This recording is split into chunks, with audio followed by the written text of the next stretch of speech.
তুই চলে গেলে আমাকে কেউ রাসেল বলেও ডাকবে না। আমার বিয়ে হয়ে যাচ্ছে তাই তোর খুব কষ্ট হচ্ছে, তাই না? জীবনে এমন কিছু কষ্ট থাকে যা কারো কাছে প্রকাশ করা যায় না, কাউকে বোঝানোও যায় না, শুধু নীরবে চোখের পানি ঝরাতে হয়। তাই বুক ফাটা কষ্টটা নিজের মধ্যে সবসময় লুকিয়ে রাখতে হয়।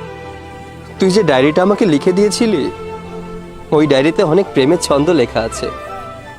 আমি কখনো ভাবতে পারিনি ওই ডায়েরির প্রেমের ছন্দগুলোই আমার জীবনের ছন্দটাই হারিয়ে ফেলবে। তোর যখন স্বামী সংসার ছেলে মেয়ে হবে, স্বামীর আদর, বাচ্চাদের দুষ্টামি সব মিলিয়ে সময়ের ব্যবধানে তোর এই রাসেল নামের ছেলেটি তোর মন থেকে ডিলিট হয়ে যাবে। একটা দিব কিন্তু, যা মুখে আসছে তাই বলে যাচ্ছিস। তুই জানিস না তুই আমার সব থেকে কাছের বন্ধু, তোকে আমি ভুলি কি করে বল? কি করে ভুলবো তোকে? আচ্ছা রাসেল, আমাকে একটা কথা বলবি? হ্যাঁ বল। তুই কি আমাকে ভালোবাসিস? জানি না রে, কিছুদিন পর তোর বিয়ে, এসব বাদ দে। তুই আগে কেন বলিসনি তুই আমাকে ভালোবাসিস? আর এখন আমি চাইলেও বিয়েটা না করতে পারবো না। না সাথী না, আমি তোকে ভালোবাসি না।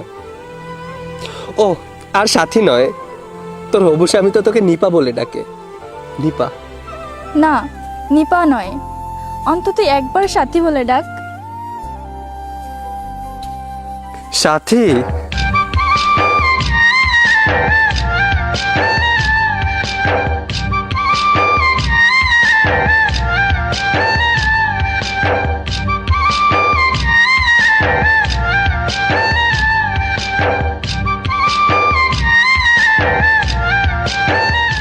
ভালো থাকিস। তুই ভালো থাকিস বন্ধু আমার, সুখে থাকিস রোজ। তোর স্বপ্নে আমি আসবো ঠিকই নিতে তোর খোঁজ।